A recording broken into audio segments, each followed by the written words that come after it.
All right, we're going to go ahead and get started. We have a lot to get through tonight, and I want to be respectful of everyone's time. Nice to meet you. I am Brian Eufinger. I am one of the two co-founders of Edison Prep Tutoring. My wife is the other co-founder. We do these meetings around 6, 7 times a year live. If you have a student or a friend or a spouse that couldn't make it tonight, we also have one from last January. I'll replace it soon enough on our YouTube channel as well that has similar information. But as we know, the college process is evolving so fast, so hard every year. So that's why we keep updating this slide deck. I think it's version number 112 or something. All right, so diving in to what we're going to talk about, parts of the application process, how the sausage is made, so to speak. And COVID is behind us, but there's been tons of changes since 2020 compared to pre-2020. We'll talk about the importance of GPA and taking hard classes, the alphabet soup of SAT, ACT, and why they matter, why prepare for them, and how it can impact not just getting in, but also affording college.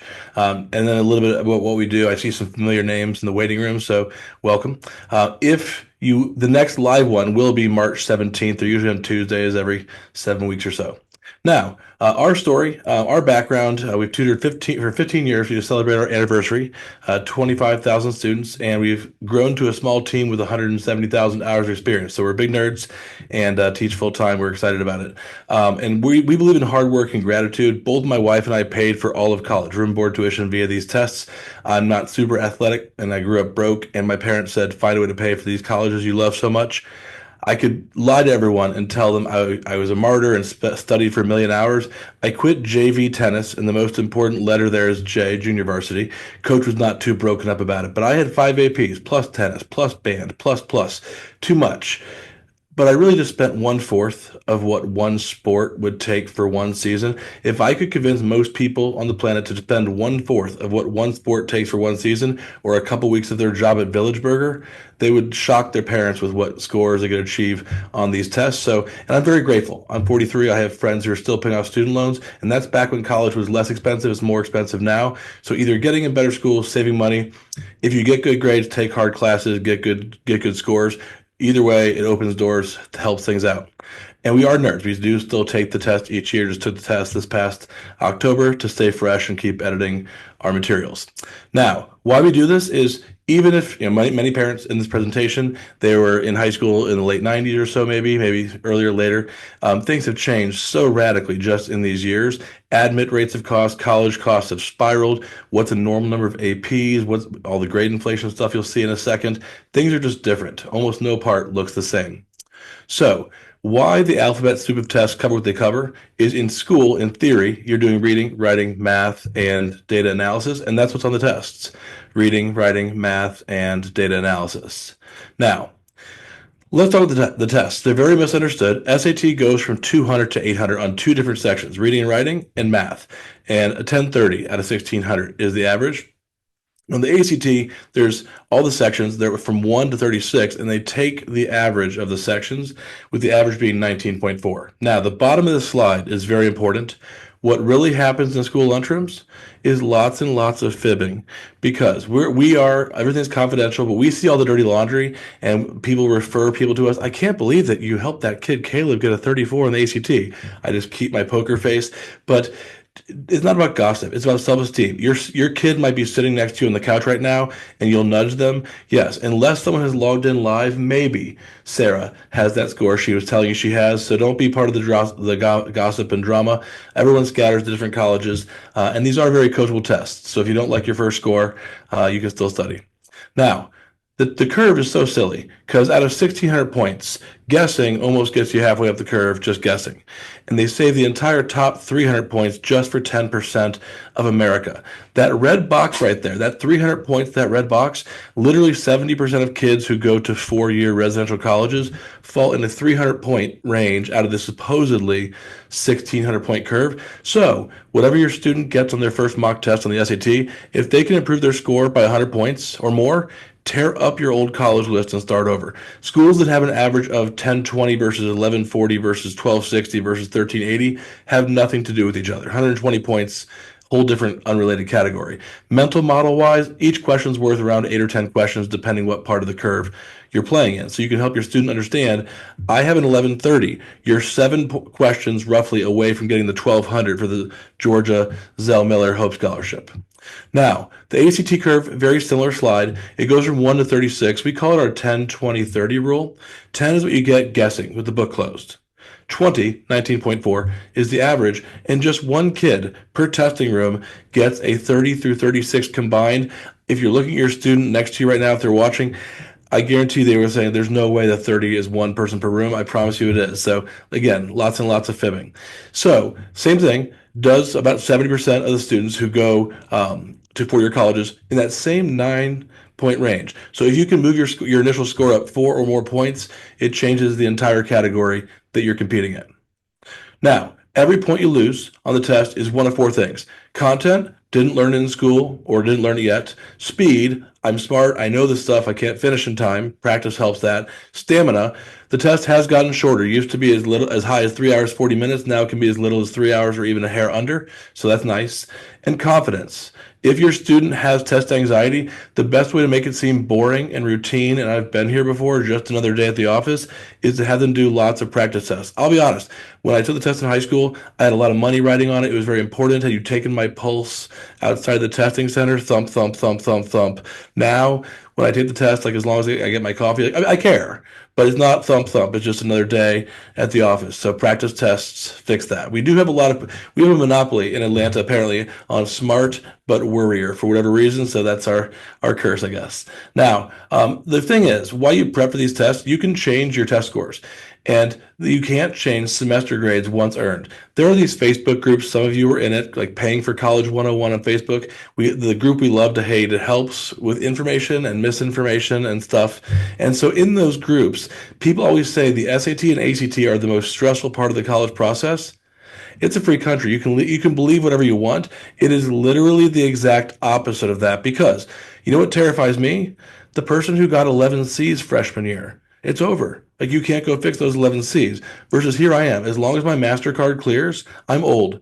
I can still take the test every year, whatever. You can even Google how to delete an ACT score. Not that it matters. Colleges want to use your best stats. It makes them look good in the rankings, but they don't care. But you can even delete it. If it makes your son or daughter feel better, that is a thing. So properly thought of, this is the least stressful part of the entire college process. And it's the second most important factor. Your GPA / did I take hard classes should be. You spent 4 years doing it. Now, I've assembled the only group of 50 people right here in tonight's seminar whose students did not cheat their way through COVID cyber school, but just rest assured all of their friends did 100%. Kids tell us things. And so luckily we've gotten past most of that, but there's a while there where there was a lot of math holes. There still are some. But why these tests are used is because high schools are not created equal. If you transfer from high school A to high school B, it's not the same GPA grading and competition levels, etc. Grade inflation is huge. And yes, there's some copy paste palooza that was happening back in the day. Now, when your kid goes to college, they will take this anonymous survey. It's the Feds, HERI, the Harry survey. And you might have taken this. You probably did take this if you went to college anywhere in this time frame. And so they asked people what percent of people said they had an A+, A, or A- average in high school.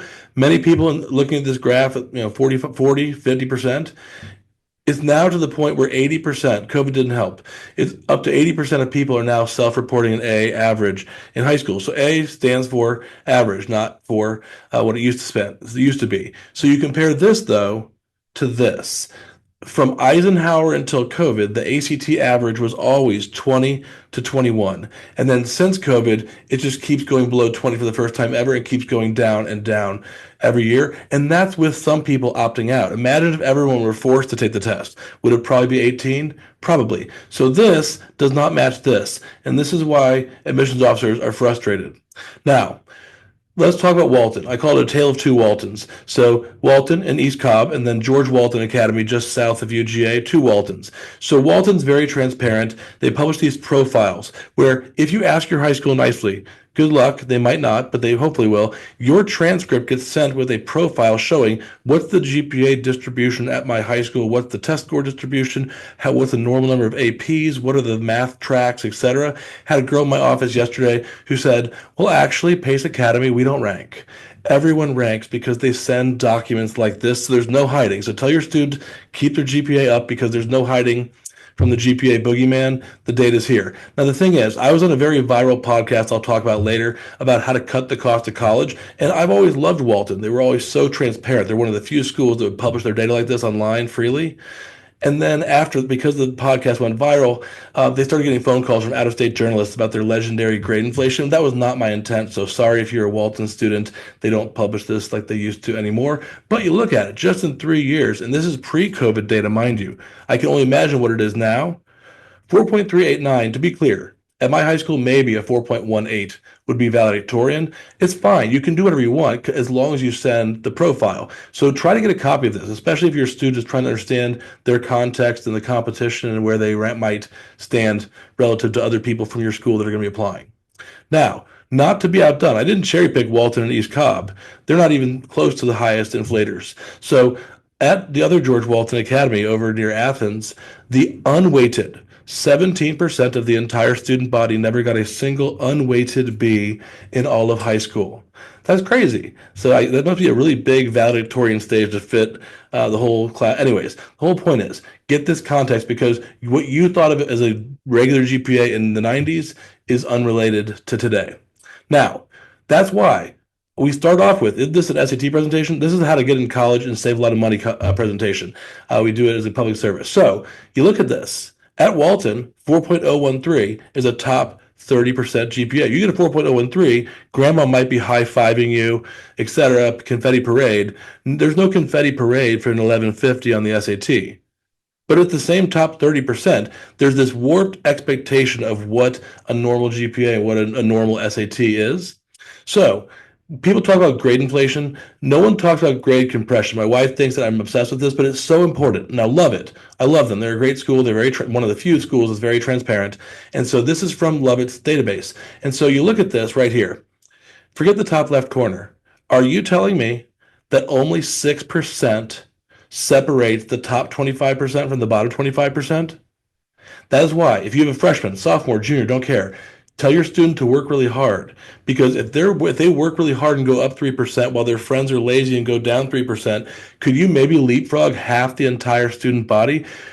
Because it's so sensitive and such a compressed range, little small changes, little small things they do can make huge differences from a college standpoint. And does that orange arrow mean not a single person in the entire student body has below 79.5? That's wild. I have friends who have really successful careers, had 71s, 74s, etc. Like C's were a big thing in the 90s. There's not anymore. Now, the types of clients of parents who come to these meetings and the type of clients we have in our tutoring practice, they often go to pretty good high schools. If you're at a good high school, be grateful these tests exist, because when you, in California, who famously went test blind, can't use them anymore because of the lawsuit stuff, what happens?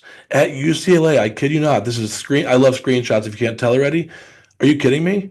75% of the entire student body at UCLA had either 0 or 1B, an unweighted 3.95. 2 Bs is the literal death penalty. So be careful what you wish for. People who say, let's get rid of these tests, then we would all want to go transfer to a really bad high school where we would just whoop up in the competition. It would cause real estate chaos. But whole point is, it is really important to think deeply about how this stuff works. Now, College Charleston, they're a fine institution. They're not elite from an admissions standpoint yet. The federal data, I'll show you how in a minute. Anybody can Google what percent of people had what GPA at various colleges. 2/3 of College of Charleston had a 3.75 plus. That's a pretty high number. Auburn has gotten pretty elite-er in the last 15 years since we started this company. So you can look at this data. I'll show you how in a second. Now, UGA, I'm not from here. I'm from Missouri originally, but UGA is a very big school of interest to many of our clients. So I want to use a case study right here. This is pre-COVID data, mind you. I know this data because our company tutors almost 6% of the entire people on planet Earth that get into UGA. It's a big reason for our company's existence. However, when I was teaching a group class, when my phone started blowing up and I paused my group class to take a screenshot and save it and email it to myself because I know this, but I need to prove it. So David Graves, the head of admissions at UGA, tweeted this, or I put it on the admissions blog. Of the grades that people that got in early action, November 2020, 92% of those grades were A's, 8% B's, and almost no C, D, F. So, for as good as it would be for me, if all that matters is these test scores, I call it the one hand rule. Not just for Georgia, let's call it Auburn and above.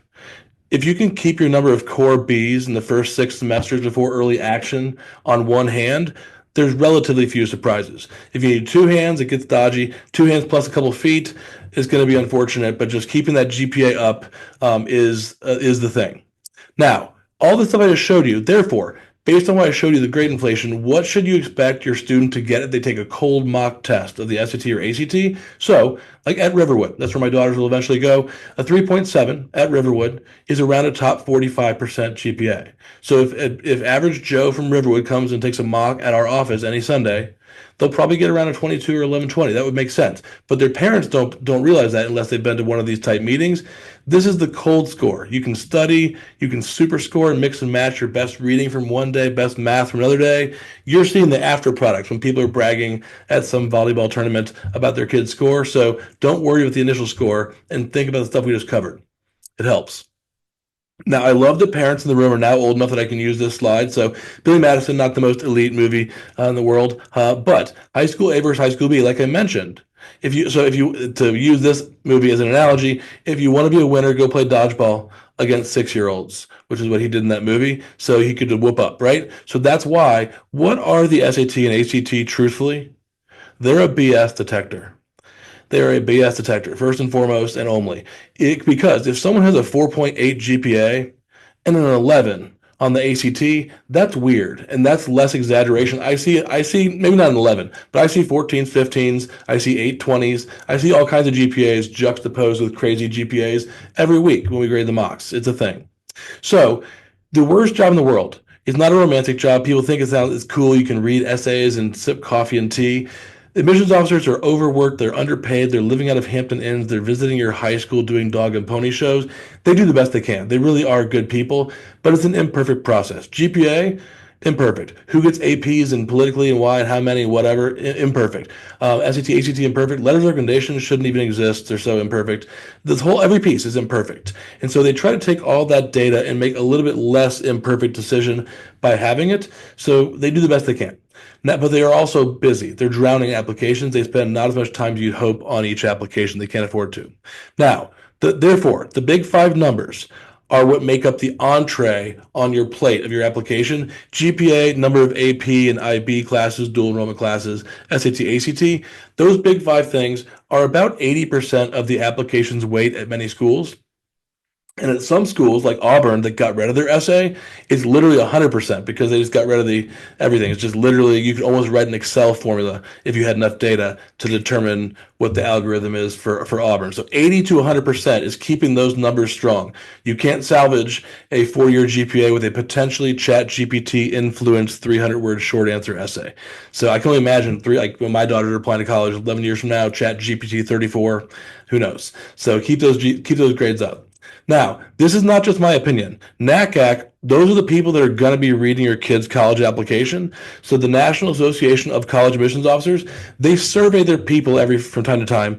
And you look at the top here, from the mouth of babes, right from the college admissions officers, what do they think is the most important?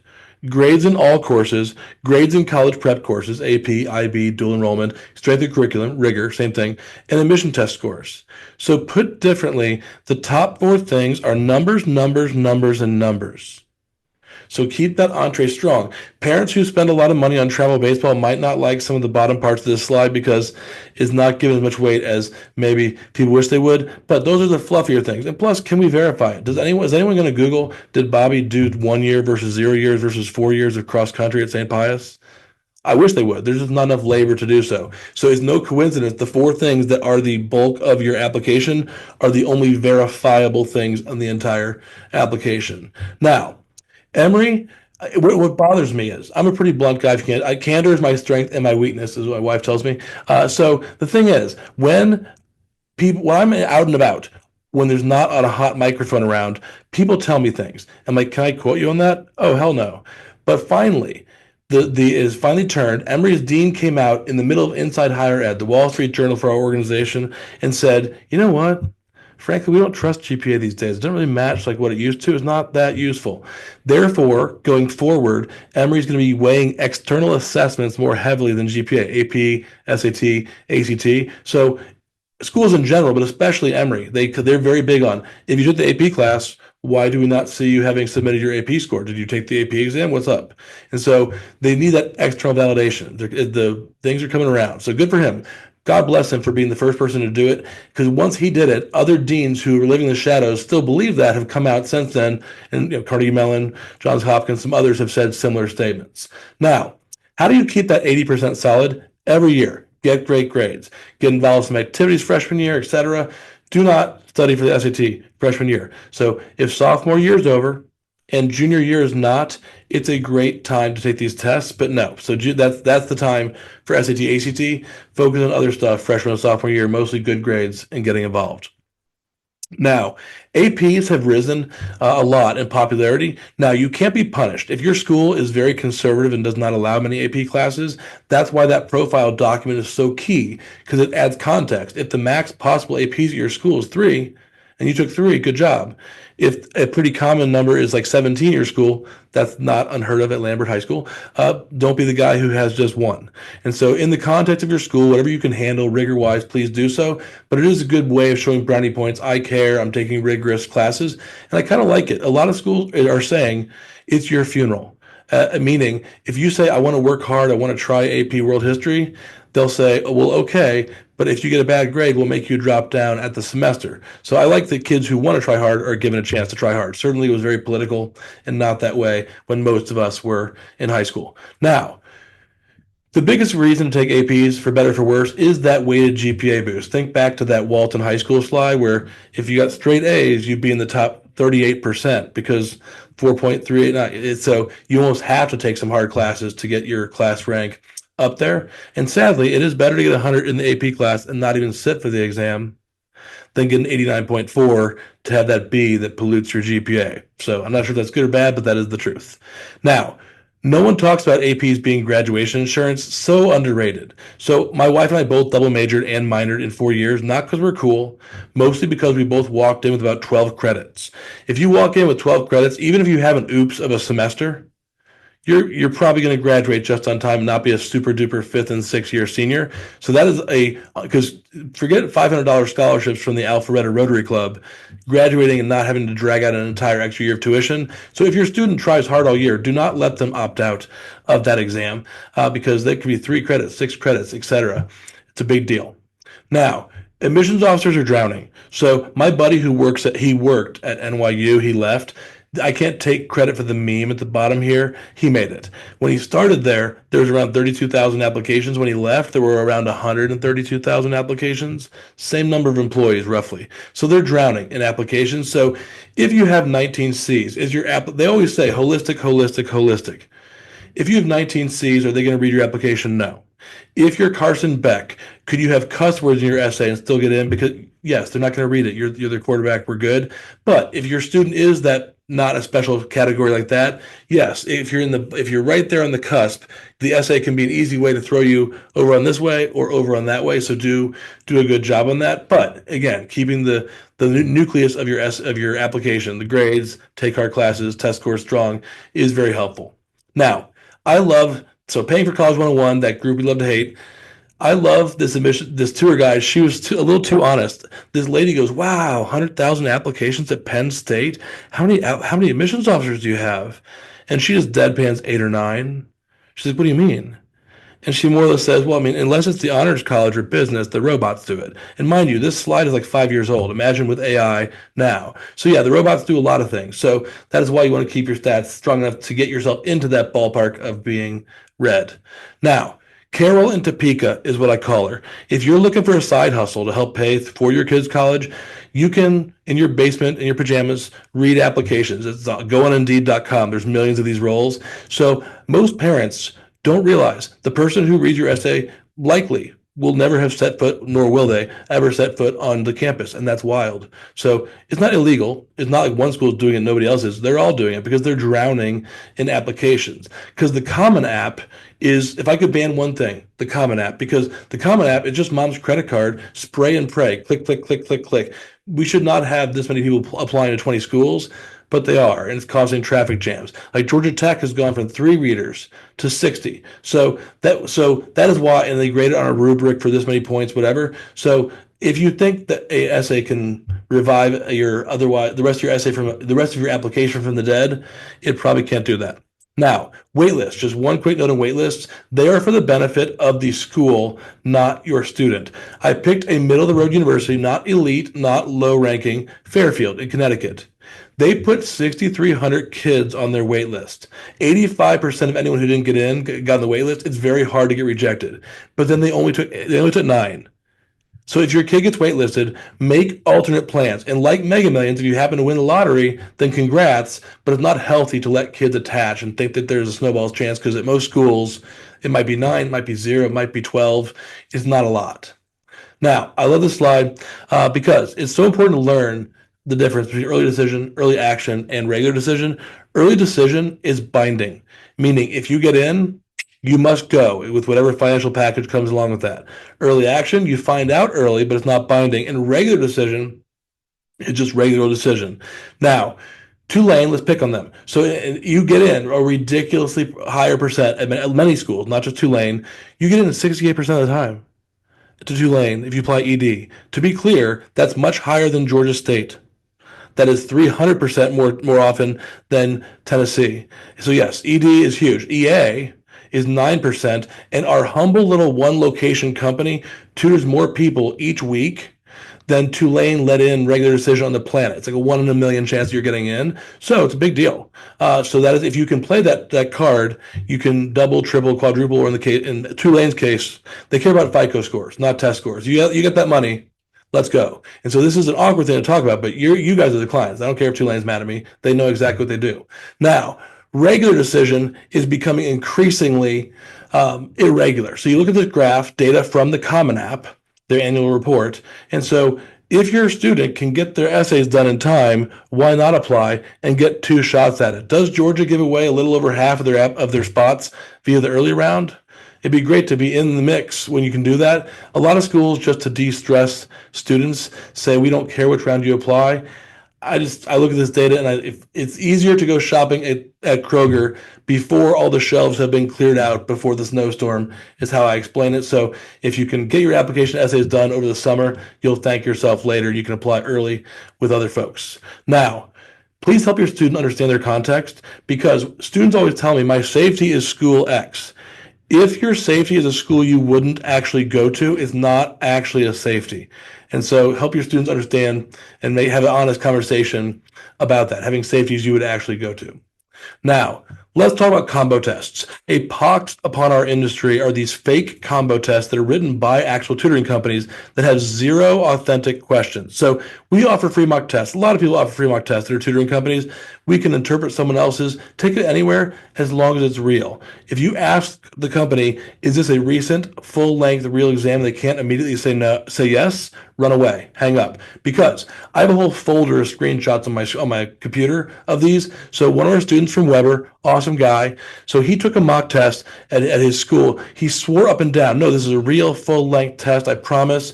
And he got a 22. So we were meeting one-on-one tutoring. He just felt really different than a 22. I said, we're going to pause your tutoring for a week. Come to our office this weekend, take a real ACT, and let's see what's up. He got 28 on the actual real April 2018 test. So it's really easy if you're a shady tutoring company, the one that administered this test, to have an average increase of 6 points. If you give kids a test that's fake and is 6 points harder than reality, it's super silly.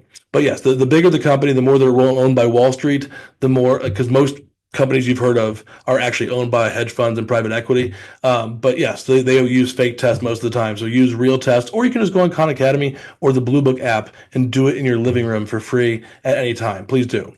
Now, we use real mock tests. They're free. in person and virtual, year round, every single weekend. I got busy and already uploaded everything all the way through July of 2027. If you are an early planner, so happy to help people make that Pepsi versus Coke decision.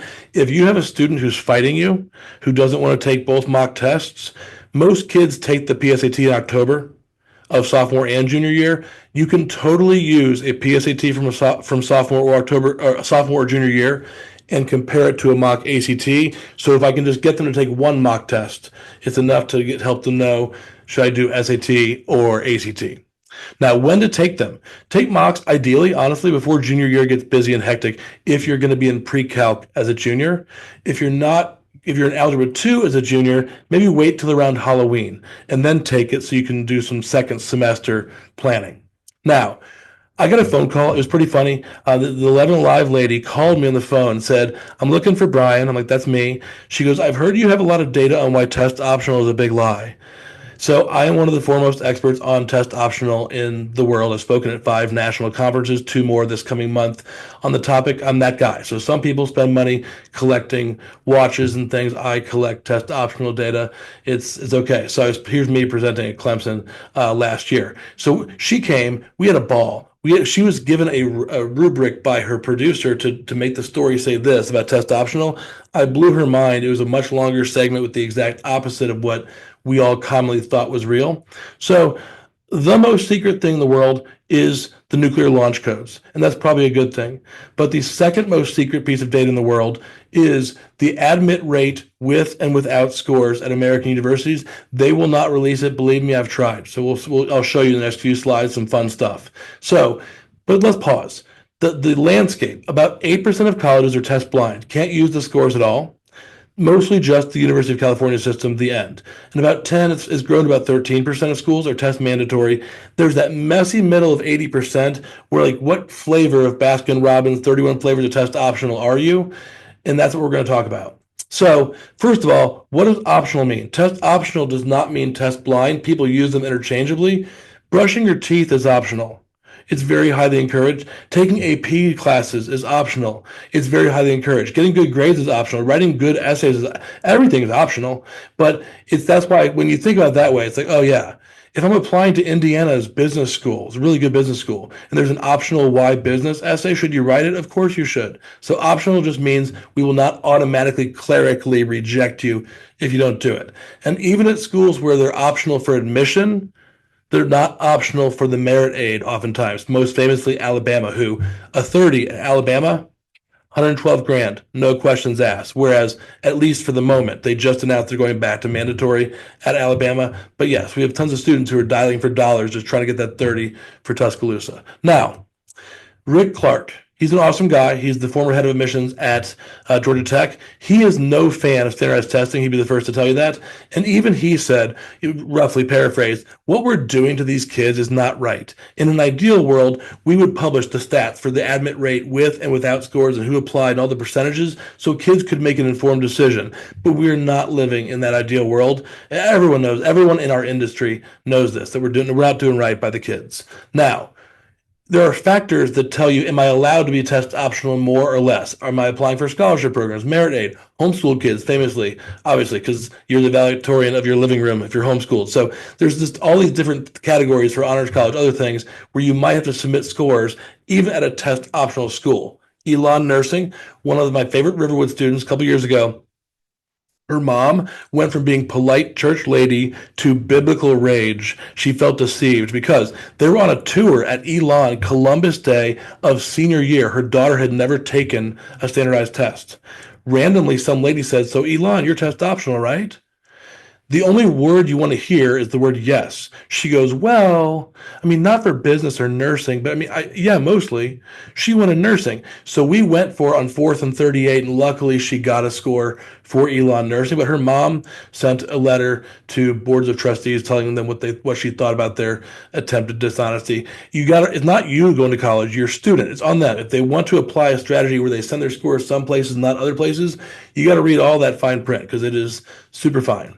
Now, during the heart of COVID, when you couldn't even find testing sites in 10 states in our country, what percent of people still submitted scores? My friend Brooke, she's awesome, has a cool YouTube channel, Super Tutor TV.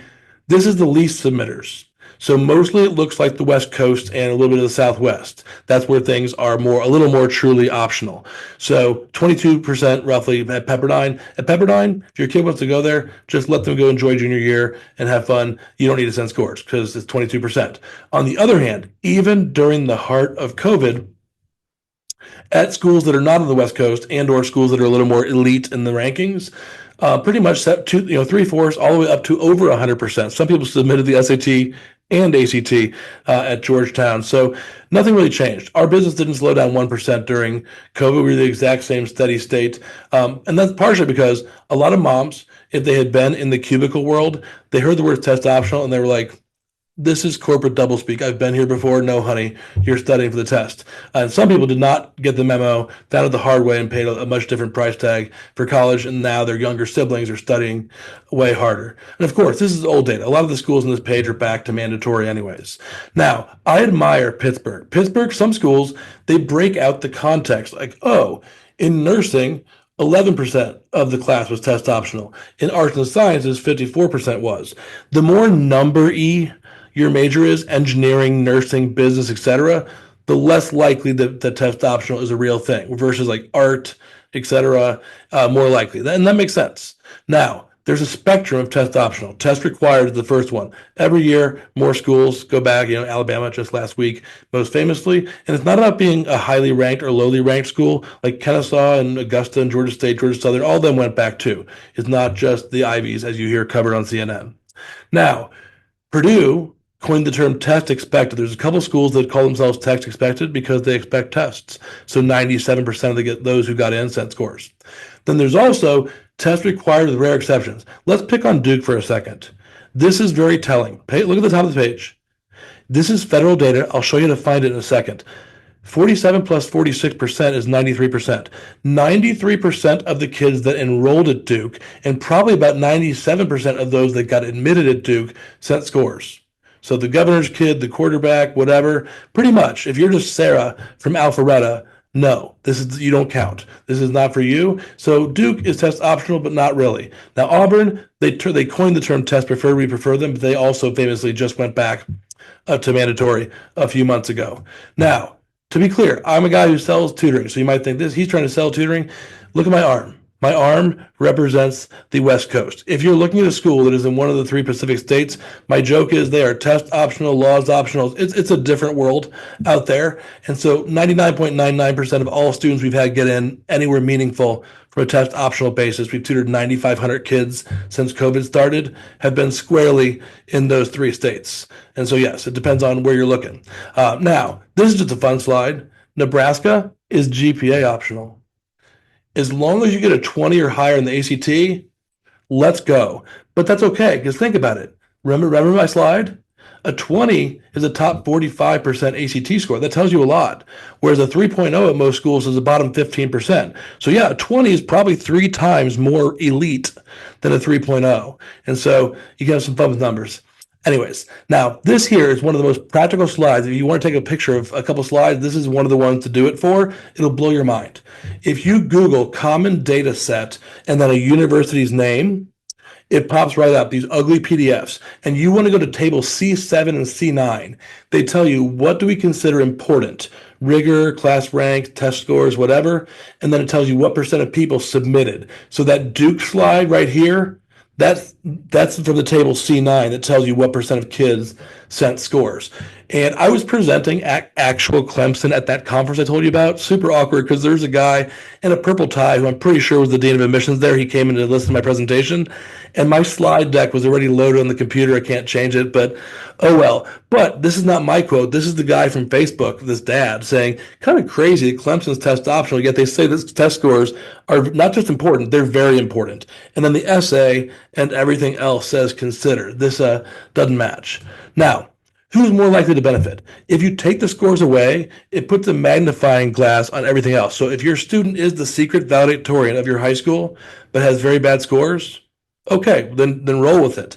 But if you have hooks, you're a little more allowed to be test optional. I have 3 players that I've tutored who are in the NFL. I got a signed jersey from one of them. Good for them. Did they get into their schools with a little bit different scores? Now, by the way, if your student's being recruited, it's not a dirty question to ask the coach, what do I need?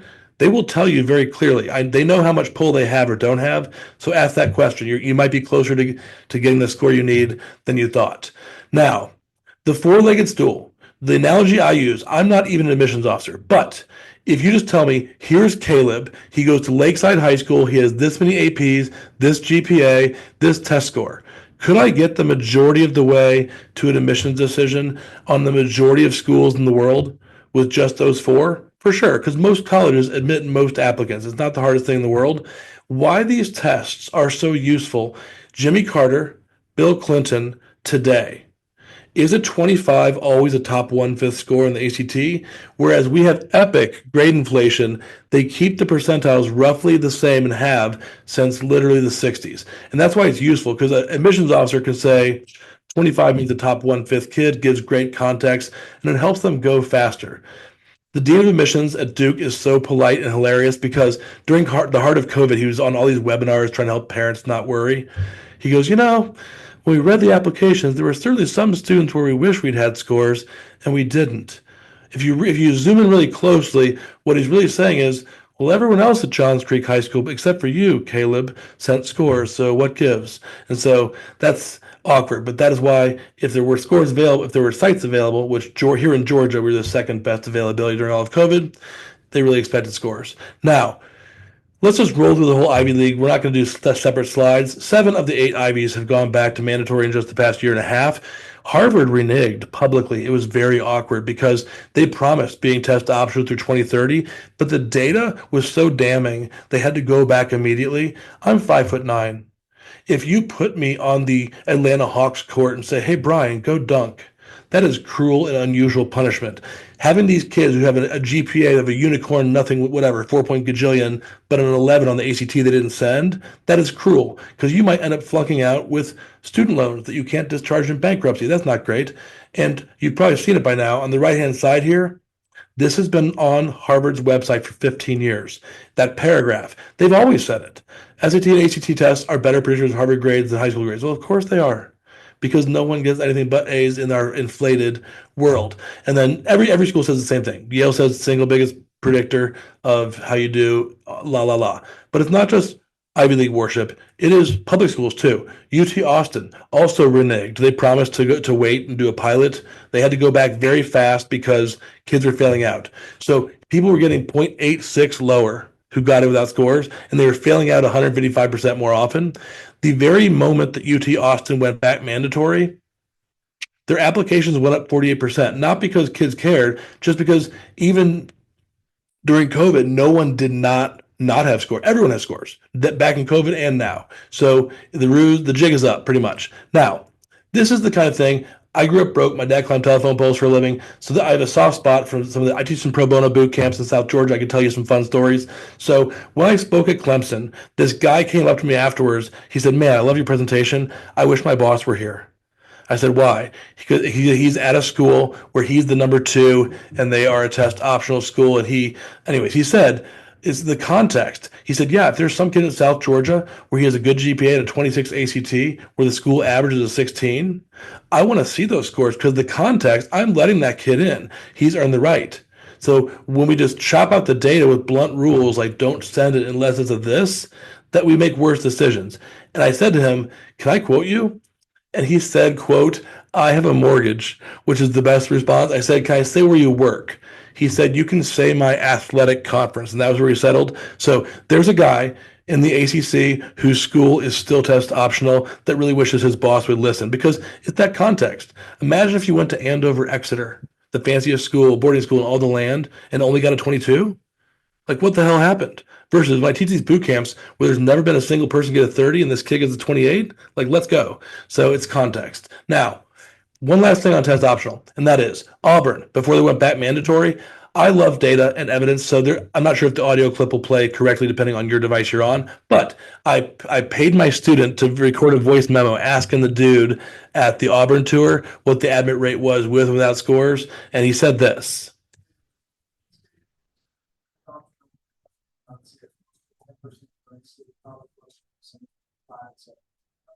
Okay.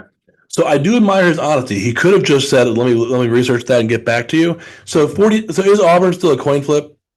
if you sent scores? Is it Ivy League level difficulty if you don't? So that's context. So one last thing. Say that your student is not a strong tester. Even if they aren't, don't have them tutor, but at least have them take it. Because every July, Facebook goes wild where people that got in test optional have to take these placement tests. And if they don't do well enough, they have to take remedial classes that delay graduation, don't count for graduation, cost mom money and an extra semester of tuition and an apartment. So at least have them take it blind, if nothing else, because that gets people a lot. Now, last summer, one of our interns, we hired him to help us build this. It's our passion project. We give it out for free to the world. Merit8grids.com. So hundreds of schools have these grids where if your GPA is this and your test score is this, we promise you Kohl's Cash, this much money. It's a beautiful website. It's free, always will be. Merit8grids.com. And it looks like this. So a 23 is not an elite ACT score. Can you get up to $34,000 with as low as a top 37% score at Mizzou? Sure. Like Auburn has these, like Harvard does not have one of these, but plenty of state flagships, plenty of good schools have these. And so the school you thought might be too expensive might be a little bit more affordable. Like to go back to Alabama, $112,000 sure takes the heat off a little bit if you couldn't quite pull off UGA and Zell Miller. Now, this is my favorite slide. My favorite text conversation of all of 2024 was this. Because this mom, she and her husband both met college sweethearts at Alabama. Kid wanted to go to Alabama. He was a lazy bum. Mom did not want to pay $250K, and he was not doing his homework. And so finally we had a text thread with me and him and her, and I explained he needs to fix 38 out of his 75 errors, and you, mom, get 112 grand, literally $3,000 per question. And mom informed him that he was going to get a 30 and roll Tide, or otherwise he could just roll Kennesaw LOL. She was cracking herself up, and he is now either a freshman or a sophomore at Alabama. Good, because it's real. It's that small. So if you're working at Chick-fil-A for $9 an hour, can I interest you in studying for ACT for $500 an hour, if not $1,000 per hour? 100%. I will never make more money in my life than I did the hours in my high school working on these tests. It's not mathematically. It's just what it is. Now, this is my son, Bradley Danielson. I don't have a son. This is AI. But Bradley Danielson has been attending Dunwoody High School for the past 14 years. He's a permanent junior. He's never going to graduate. His dad lives he's just a Gmail address is all he is. I can email, do some mystery shopping with colleges. Colleges will not respond to me. Will they respond to Bradley's dad? They will. Super silly. But during the heart of COVID, I emailed the top 250 colleges in America asking them your admit rate with and without scores and published some of the data I'll show you in a second. But here's the big thing. This is one of the most practical slides. Listen slowly on this slide. Do you send or not? So every school has a middle 50%. So say Tennessee has a middle 50% of 28 to 32. So think of it like a field goal. If you're inside the middle of the range, we're good. You send it. If you shanked it wide right because you got 35, you obviously send it. Now, what if you are at Duke, who really likes scores, and you're 1 point lower than their middle 50, but they really love scores? Then maybe you might want to send it. On the other hand, Pepperdine, if you're below it, who cares? It's the West Coast. They don't care, etc. So that common data set of what percent of kids sent scores, like maybe 2% of America even knows about that or uses that to influence their decision. Everyone should. Now, the COVID anthem, the phrase, to this day, people still say test optional applicants shall not be disadvantaged. The flip of that is test submitting applicants shall not be advantaged. If that were true, would I be living homeless under a bridge on I-85? I would. I'm not. Our team, here's the irony, our team has grown, just my wife and I for the first 12 years, we've grown from a team of 2 to 25 because of test optional. That sounds ironic. So that's because it's not actually optional, because we did the survey of the top 250 colleges in America, and most of them did not reply. Of those who did reply, they often said the legal department will not authorize us to divulge that information. If you have to say the word divulge, you've already told me what I need to know. But to their credit, 15 schools, most of which are back mandatory anyways now, did admit the data. So you got in 120 to 270% as often if you sent scores. Or in Auburn's case, they took away the record, the Tom Brady of liars, so 800%.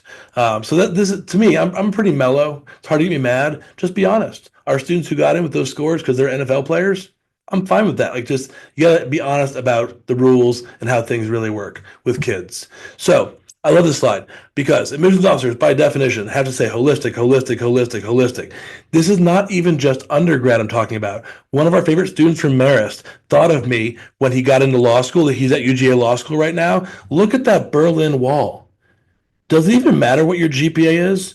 UGA Law School admits on one thing. Do you have a 168 on the LSAT? So it's not just the SAT, ACT. Until the end of time, the CPA exam, the CFA exam, the LCAT, MCAT, LSAT, all of it, they're just going to always still be very important. So picture speaks loud the words with this UGA thing. So it keeps going. Now, I had a student of mine at Pope High School who sent me this text. She thought of me. This is a real thing on Wikipedia. Crab mentality is where if there's a bunch of crabs in a bucket and one tries to escape, the other crabs pull it back down and say, no, come die with us. Not nice people. That is what happens where you're here tonight. Your kid might be sitting next to you. Their friends are going to try to drive them down and say, don't practice for SAT, ACT. Didn't you hear that Alabama's test optional? No. Don't cost your friend $112,000. No. So you're going to educate your student if they were not here tonight about some of this because students are missing these shifting winds that are happening where it changes your odds of getting in and it changes how much merit aid you might get. Now, the winds have shifted. Grades mean less. Grade inflation. Scores are predictive, as you saw. And they also, to be honest, they improve equity relative to other things. Voluntourism trips where you're just digging a well in Chile and getting pictures for the gram, they're fun. Do it. But they're less useful than things like the SAT and ACT. And then if they're drowning in apps, they need numbers to chop as fast as they can. So these are always going to keep getting more important. Now, so what can you do? So if you can demonstrate interest, you can tour real or virtual visits, please do. If you can take hard classes and handle them, do it. If you can do well in these tests, do it. If you are very close to either Girl Scout Gold Award or Eagle, please do it. Because in an era of TikTok, imagine the follow through it takes for someone to finish a Girl Scout Gold Award. My buddy at Northwestern, he's an admissions officer, no longer, but he used to be. He goes, Brian, I'm an Eagle Scout. He's an Eagle Scout. He goes, Brian, it was hard when we were in high school, but today, can you imagine a kid finishing an Eagle project? He does this. He goes, pew. So I don't know what the unofficial rule is, how many brownie points, pun intended, people can get for those type things. But yes, please finish those. And it's not just that. Like some cool thing that's going to be on your resume that you were committed to for most of high school is important. Now, the long tail test. This is hot at the presses. Literally, it is today. So we've known this because our students text us when this happens. A lot of the high octane fancy employers, there's a list of some of them there, are now asking for scores, test scores during internships and job interviews. So you can like that or not, but they're doing it. And it's not because they're mean.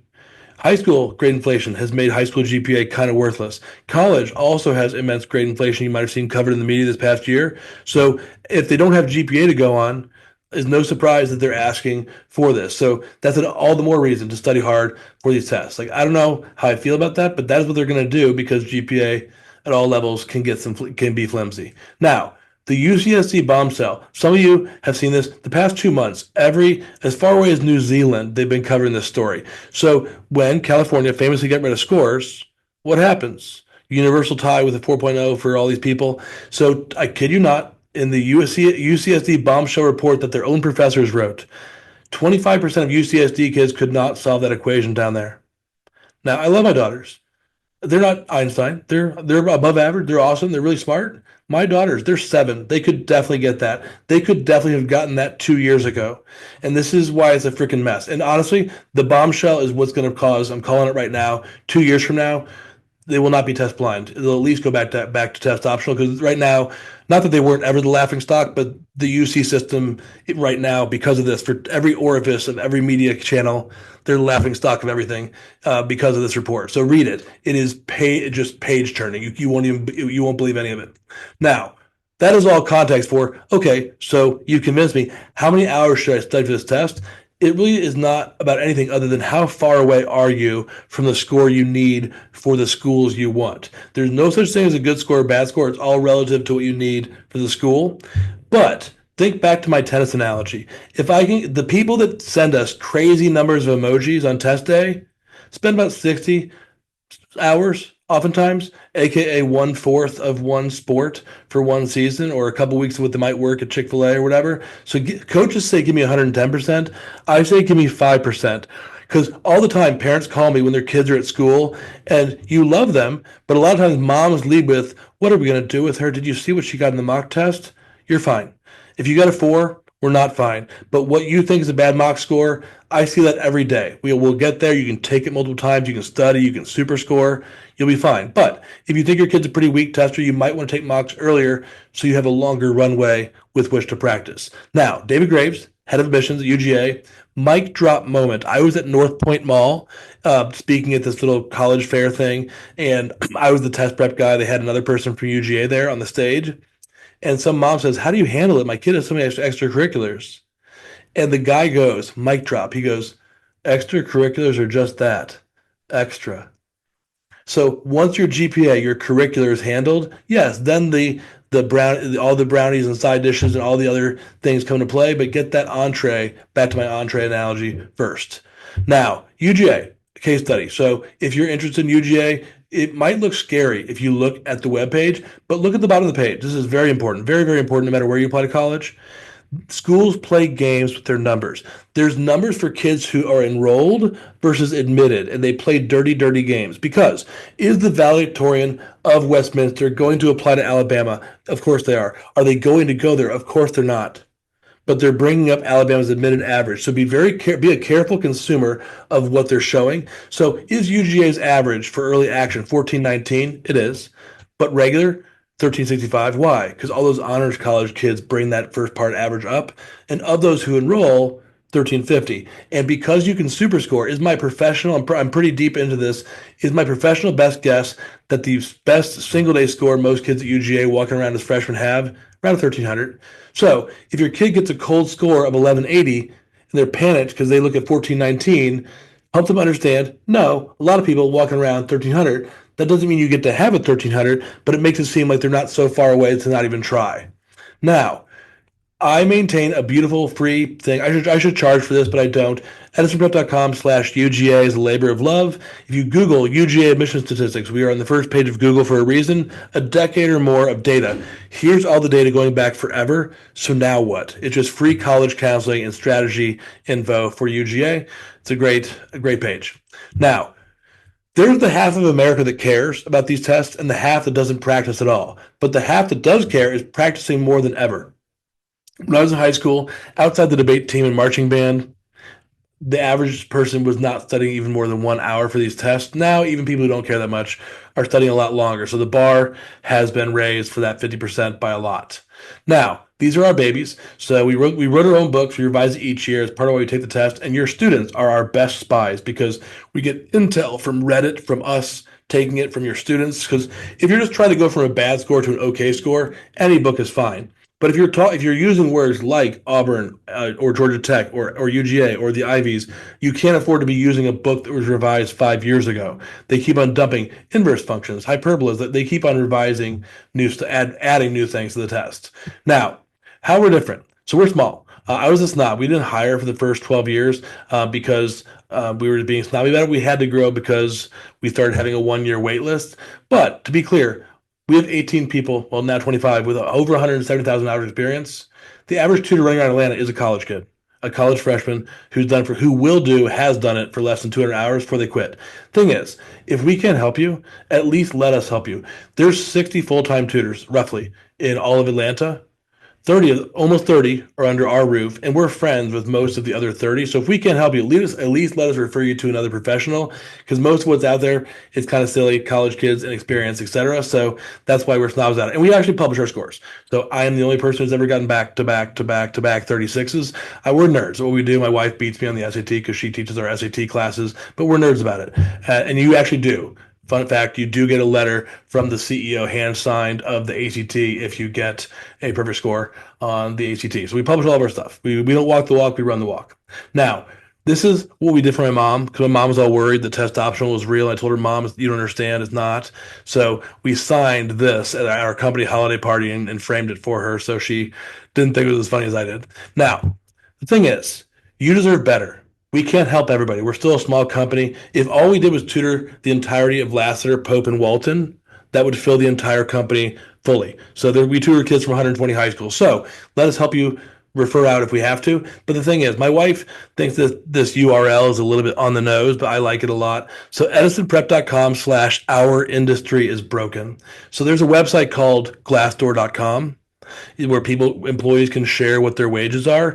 If you don't want me to embarrass you, please start paying your employees a living wage. Is Appleworth owned by a hedge fund? Yes. Varsity hedge fund? Yes. Sylvan franchise? Yes. Kaplan hedge fund? Yes. Like pretty much any company you've heard of is owned by a hedge fund and pays their college kid tutors. I mean, for heck, Huntington pays $16 an hour. The Chipotle next to our office pays 19. Just saying, your kid deserves better than someone who would be willing to stick around at Huntington for this. So please, there's a mom who virtual learning is fine. In fact, a majority of our perfect scores have been virtual kids randomly. It's not good or bad. It's just did you do the homework? But there's a mom. I always made the joke. Mom lives at exit 14 up on Highway 400, which I call the McFarland exit, which I say is McFar. And so she didn't want to drive down to our office in Sandy Springs. So I'm like, here, call him. And so all the full timers, all the pros know each other, happy to help. Or if you have a C- in French, I don't speak French. I know French tutors. It takes a village. Or if you need college counselors or a CPA recommendation because you have a weird financial situation, blah, blah, blah. We've been around forever. We're always happy to help. Now, things do shift. Staying current matters. I'm proud. I'm one of the founding board members of the National Test Prep Association. It's the trade association for our industry. And there are over 4 million hours of tutoring experience on and around that stairwell right there. It's a pretty nerdy bunch. That's our peers that keep us sharp and we talk shop with. Now, and that's the CEO of the ACT who came and spoke at our conference a couple years ago here in Atlanta. Now, things shift. And what's funny is watching kids who are nervous about the test. They're like, how did you know? The ACT stole my question and did not give me royalties. This was in our book 5 years before ACT literally used the exact same problem. The answer was 720 on both of them. They stole it. It's okay. There's only so many ways to ask a question. So if your kid is smart but a worrier, and they're using stuff that is simulated so well because we just revised our book and we were in the trenches, then they feel comfortable. They feel deja vu, like I've done this before. They can get it right. It's good. It's part of our method to our madness. Now, take the PSAT every year that your school lets you because it helps you get familiarity with the SAT. Same thing. Pre-ACT precedes the ACT. Now, PSAT, I will talk myself out of money this way, but ethics is important. Full stop. Unless your student's cold sophomore PSAT is 1,300, it is not ethical for anyone to sell you PSAT practice because I keep records. I'm a nerd. I'm a former corporate consultant for a decade before we started the company. One person ever, 25,000 students we've had, if they didn't have a cold 1,300 sophomore year, has ever gotten national merit semifinalist. Anything's possible, but it's not a great use of time. So now, on the other hand, if you were about to do 12 weeks of summer camp and you totally had a 1410 sophomore year, can we do like 8 weeks of summer camp and then do it? Because the PSAT, it's a one-shot deal for national merit competition, the scholarship competition, and it is in October of junior year. So for all the marbles, October junior year, but for 98% of America, the PSAT is just great practice to build familiarity unless you are above that bar of that 1,300. Now, the tests are not curved equally. It can feel like all your friends are saying English and reading is higher and their math is lower. This is kids in Georgia. It's the real raw data. There are more counties in Georgia than there are kids who got a 36 on math in Georgia because there's 350 formulas and questions can be 30 steps, whereas grammar is, are, were, was. It can be middle school level grammar for a number of the questions. So get greedy on English and reading and do the best you can and push on math and science. Now, if you're listening to this presentation and your kid took a mock with us already and randomly has a 30 on math and a 17 on English, shh, be quiet. Super awesome. They get to work way less than their friends do because they're really weird at being bad at the easier section and vice versa. Now, I love the Taco Bell slide because people say, how are the tests different? Because they do all have. I call it the Taco Bell slide because at Taco Bell, every item has the same thing: reading, grammar, and math. So, but they put it together at Taco Bell in different sizes and shapes and proportions. So ACT is speed. What's the difference? ACT is speedy, but more straightforward. Whereas the SAT is more abstract and fancy. There's vocab, tons of vocab to memorize, and there's poetry. but they give you 60% more time per question. So if you need that 60%, great. If your kid can almost finish the ACT as is, then they're probably an ACT kid because it's all about speed versus fancy. The ACT, because it has more questions than the SAT, also has a little bit of a cushion at the top. So you might be able to miss 10 questions and still get a top 1% score on the ACT, whereas minus 10 questions, you're already dipping into the 1400s, like losing 100 how many points. So if your student's smart but careless, that's also a slight nudge in favor of ACT. But either test is accepted at every college in America. They don't care which. Now, this is a great way to explain it.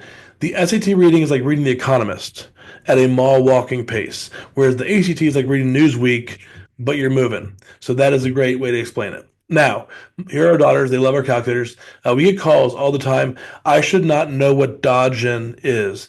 Dodgen is a middle school in East Cobb. My seventh grader, click. So not the time to study. Freshman and sophomore year, get great grades, take hard classes, get involved in some activities, the end.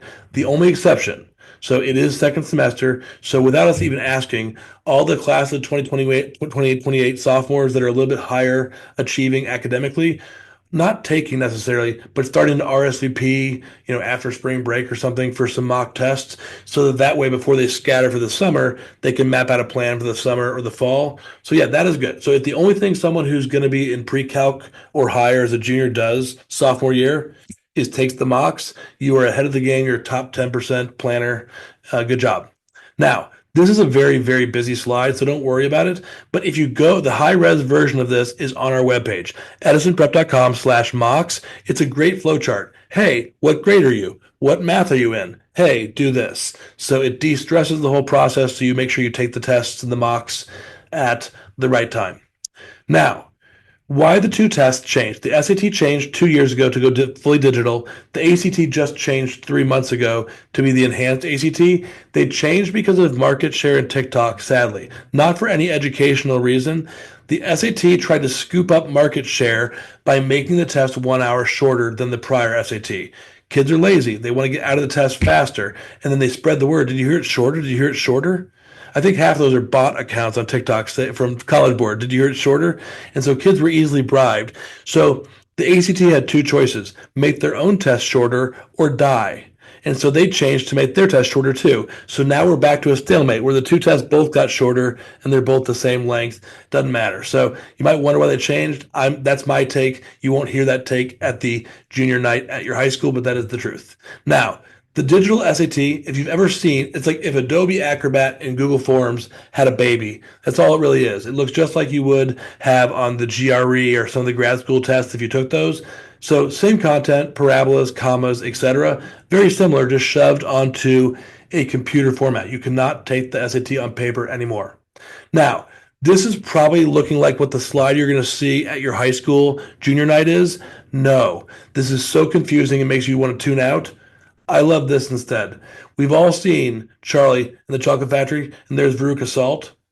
This test is not adaptive. You'll hear the SAT is adaptive. Do not let anyone tell you that. The test is a little bit adaptive. So what happens is they give you the first half of the reading test. And if you do well, then you go upstairs to the promised land, to the hard module. And if you don't do so well, they send you down to the basement. So at only 2 points in the entire SAT is anything ever adapting. You either go high or go low on reading, and then you either go high or go low on math. So are there roughly just 4 tests that happen throughout the nation? Like high, low, low, high. Like that's essentially what it is. So you just need to do well enough in the first half. Don't rush, because you got to do well enough in the first half that they send you up to the promised land to the higher level. Because the thing is, awkward thing that your high school will not tell you this because it causes stress and angst. But the truth is, we've played with the Blue Book tool. If you do just well enough to barely get sent down to the basement, the lower module, and then you ace the entire lower module, the score you're going to end up with is not a score that you can really use to submit to many schools that are competitive. So you really do need to do well enough to make sure you do a good job, and then go up to the higher level. So that is way different than how you probably heard it explained, but that is all it is. Now, if you ever take grad school tests, those grad school tests are crazy because they adapt after the hive mind adapts after every single question. That'd be way too expensive and not work for high school, so they don't do it. Now, the highlights to this test, because there's fewer questions, each question's worth more. And the biggest downside to the SAT right now is there's only 7 tests. There will soon be 8 as of February. So if you have the types of students who often come to us and parents who come to our parent meetings are sometimes tempted to use the tests. If your student wants to do tests early, stop them, prevent them, do not let them do it. The one time you'll hear me say on a hot microphone, please use Kaplan materials, is right now. If your young sophomore insists on doing practice for funsies, buy them a book from Kaplan or Prison Review at Barnes and Noble and play with that. Save the sacred 7 tests for junior year when it matters. Because so many kids that are well-meaning butcher all 7 tests and they get to me, it cramps their score increase because they already butchered it all. Now, because there's fewer questions, it's more volatile. The average kid, it's like golf. In golf, a hole-in-one is rare. Taking the test once is rare. 2 times is a birdie. Good job. Taking the test 2 times, your student did a good job. 3 is par. The national average kid in suburbia takes this test 3 times. And hopefully, if you study really hard, do not, quadruple bogey it and take it 7 times. So the golf analogy really works well for SAT, ACT. Now, thing is, on the SAT, the new one, the easiest ones are like sad for America level easy. But the hardest ones, like most of the old SAT questions, I could wing it and look at a brand new question that I'd never seen before, and even reading upside down, get it right. A couple of the hardest ones on the SAT, I'm like to the student, why don't you go grab a soda for real quick for a second? Let me look at this for a little while because they're hard. So the extremes have gotten more extreme. But vocab is the tail that wags the dog. Please listen closely to this. Vocab is the tail that wags the dog if you're looking at what I will call UGA and above type schools, because this is my favorite slide for the SAT, the Spanish slide. So look at these 7 words that are underlined and ask yourself, you can even if you want to, take a picture of this slide and then quiz your student, see how many of these they can correctly define. Because the thing is, in Spanish, I'm pretty good at Spanish, but if I can make out all the words in a sentence in Spanish, except for one, I can probably wiggle my way into the meaning and be pretty accurate. But if I don't know 7 words in that sentence, I'm screwed. And most kids don't know 3 or even all 4 of the 4 words that are the answer choices. So good luck. So if your kid is not the best at vocab from the amount of recreational reading they've done the first X years of their life, and they're not willing to memorize vocab, our vocab lists are free on Quizlet. Please use them. They're great. But a lot of kids are not willing these days to study the vocab. So the tail that wags the dog. Am I fast enough to finish ACT? Yes or no? Am I willing to put the work in to be amazing at vocab? Yes or no? That describes most of the decision for a lot of kids. Now, when the ACT changed, whereas the SAT was like going from football to water polo, like the changes were so radical, whereas the ACT was like going from football to arena football. Little smaller field, but basically the exact same rules. We spent 500 hours rebuilding our curriculum for the SAT. I spent 30, maybe 20 doing it for ACT because it's just cosmetic changes mostly. Now, in a nutshell, we're going to spend 10 seconds on this slide. What happened? You get, on average, 19% more time per question on the new ACT. How they did that was they chopped off the easy ones that everyone aced. If everyone aces it, it doesn't help you determine the curve. So let's chop off the easy ones that are useless and then give you more time per question on the ones that actually are kind of hard. So net, it's going to feel very similar. It's just they chopped off the freebies. Now, super scoring. You can super score across the old ACT that died last July and the new one that started this September. And this is the biggest change. Science is now optional and no longer used for the composite. The composite is composed of just English, math, and reading. You'll hear schools call it, what's your EMR? Your EMR means English, math, reading, the English, math, reading composite. So you divide those scores by 3 instead of before you used all 4 and divide by 4. That changes things. Now, we are honored that we're one of the only 2 companies in all of Georgia that is part of the ACT Agora affiliate program. So it's a vetted group of tutors. Most of them are NTPA. They are all NTPA members, professional tutors. And the cool thing is we are vetted and get to pay to license 35 plus tests of the old tests. We spent hundreds of hours and more money than I want to talk about building tests. Because right now, the new ACT, there are only 4 tests at Barnes and Noble, the official Red Book, and then there's one on the website. We painstakingly made 12 more of our own.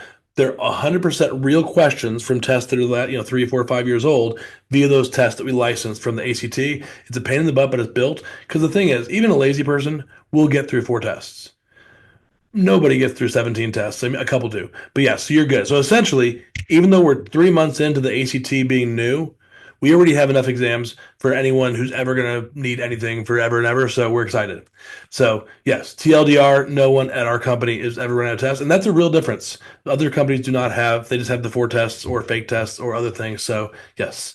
Now, we wrote a blog post. My wife and I took the test at Lassiter High School in October. We're glad we did because knowing it is different than feeling it. I'll be honest. I will admit something here on this microphone.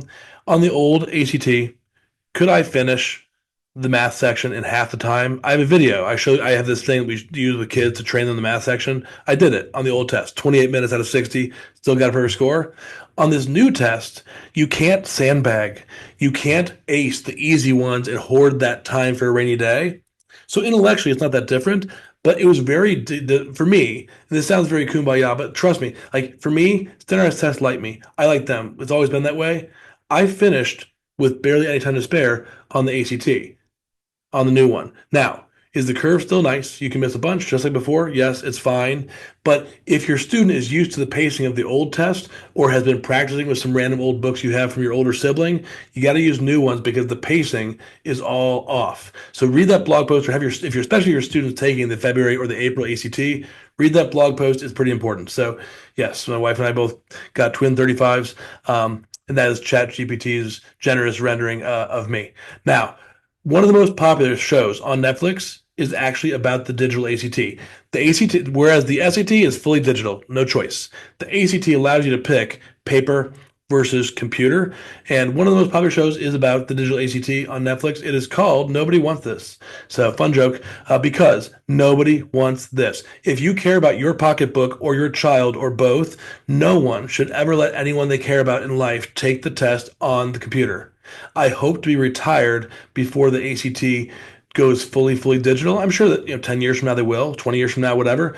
But as long as they offer both, being able to write on the actual booklet, the math and the science and cross off wrong answers and like 11-inch Chromebooks. And Gen Z refuses to use a mouse. Like for 100 million reasons, there's a blog post. If you type in winners take the test on paper, I'm the first blog post. High school counselors send my blog post out to make me the bad guy instead of them. Paper, paper, paper, now and forever. Now, if you're in Fulton County or other places, some high schools will do a random school day ACT on a Tuesday.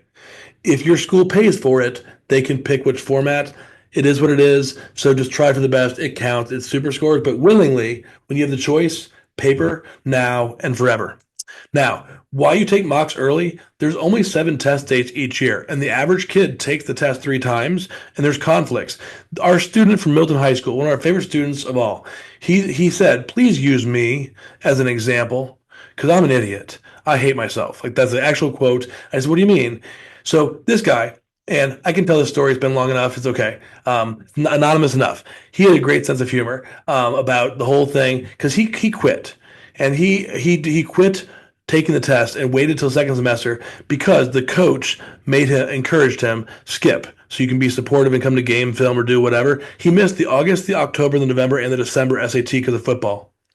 And then March SAT was governor's honors interviews. And then May SAT, he had 5 APs that year, four or 5 at Milton, and he's already gone to summer camp. Now, not being mean, could many of the moms on this call take this guy in a fight? He was not going to go play Division I football. He was not going to start on the team. He should have just taken it first semester and not let the coach bully him. So you got to map out your plan. Even if you're a mom of a sophomore at this presentation tonight, take the family calendar. Oh, there's cousin Marie's wedding or this and that. Like once you map out your plan, If you're taking it 3 times, you might be glad you did because there's really only one smart runway. So do this. Sports, proms, homecomings, everything. It's hard. So that's why you take the early mock tests. If I were a high school principal, we do them. Like we're doing mocks at Milton and Alpharetta soon. We did at Mount Perrin, other places. We do mocks at 20 high schools. If your school hosts a mock, please take it so you can figure out where you stand earlier on. Now, can my sophomore prep? The answer is no. Two exceptions. I need a new coach because Nick Saban's retired. But if a coach is demanding scores, fine. Or if you need scores for dual enrollment, fine. Otherwise, wait until sophomore year is over pretty much. Because sometimes coaches are very insistent. Like, get me a score by the end of sophomore year to make sure that we're going to be okay. Now, if your kid's being recruited, like I said, please ask the coach what you need and tell us that because the score you might need will be way different. Now, Jen Henry, she's a college counselor friend of mine, East Cobb. She's amazing. This blog post went nationally viral. So if you look at The Right Path, it's her brand. So this is not your mother's admit rates. So the things have gotten different. So Tennessee admitted 91% of its students the year we started this company. They now admit 19% of their out-of-state applicants. 91 turned into 19. Things change. So is Ole Miss still helping us out 97%? They are. But the whole point is things have changed and old stereotypes die hard that you might have thought a certain school was. Now, important note, UGA is the only school that does this. But UGA has a very special policy, always has been for 20 years. They only use English and math, only. They throw out reading and science 100%. Now, you need to have more than one college on your college list, but if Georgia is not a college, but the college on your list, then the route to Georgia is getting a ridiculous grammar score and a classy enough math score, usually just because English is easier and math is harder. So tell your friend, be a good Samaritan, your friend who is not here tonight and their student wants UGA and is totally aware of this. There's a girl who's not happy right now. She's in my Wednesday evening ACT class. She has a 35 on reading, and you can't make this up. She has the letters DAWG as part of her Gmail address that she registered 10 years ago, probably. She really wants Georgia, and so they yanked that 35 right out of her score, so she's going to have to work a little harder than intended, but yes, that is the rule they have. Every other college in America does the 3-section average. Now, 2 Marist boys who are friends, their moms are friends, came and took mocks at our office a year or 2 ago, and their moms thought I was crazy because they took the mocks. You can't make this up. They both got 27s and they both got 1260s. A 27 is a 1260. Please let us give you advice. Don't look at these little comparison charts online because that's dumb. It only looks at the macro level. The section is where the battle is won. So you look at student A, 730 reading, math 530. Amazing. That kid is going to do the SAT because SAT vocab is so hard, but apparently not for him. Whereas his buddy got a 22 on English on ACT, was tied on the 2, but English is the easiest section on either test. ACT English is. So student A, I recommended SAT. Student B, I recommend ACT. Only about 5-6% of students do I actually recommend you're weird, you're super dead even, go either way. In which case, let your son or daughter choose because happy kids do more homework. Now, let's go ahead and talk about a gap analysis. So hope and prayer is not a strategy. A lot of parents, they don't know the data on this, nor should they. They don't do it for a living. And so they're just like, try really hard, honey. That's not motivating. This is the most quid pro quo generation ever. And so the first lesson of every lesson we do, we say, okay, what's your score in your mock? Where do you want to apply? And you should see people light up. Even if they want to be lazy, deep down they get it. If say they want, oh, I want this one scholarship at Auburn that requires a 33, and right now I have a 25. So you can just do the backwards math and say, oh, I need to fix 9 out of my 16. I'm still allowed 7 freebies, and I can get my score and be done. So that's motivating. That versus a vague sense of I have no clue how I get there. If I tell a kid you can just fix this many questions out of the 177, they're like, that's it? Yeah. I never tell someone, please fix 140 questions. It's always way fewer. 24 is not uncommon, and then it can be done forever. Now, my realtor, you can tell how old this screenshot is because it's her daughter from a long time ago. They're at the iOS 3 or something. Her daughter wanted these fancy schools, and she's not that kind of realtor where she can just stroke a check for all the money. And so she was lobbing Hail Marys, trying to hold. This is back before schools super scored. They didn't use to super score. And now 95% of schools let you mix and match your best from different days. And so she kept lobbing Hail Marys and finally got that 33 because her mom's like, I'm not going to pay full price. But once she got the existing merit A plus an extra 88,000 on top, good. She went to her number one school. I want the AJC to write more articles about this girl. This girl who maturely, she had a job back when Claire's was a thing. So at the mall, I guess. So she had a job at Claire's that she paused for 2 months and used her 10 hours a week of Claire's time studying for ACT. And her mom would have to sell a lot of houses to get that. Now, parents as partners. So trust but verify. Too often, if someone does the group class, 91% of the kids we tutor, they either start off with or only do one of the group classes.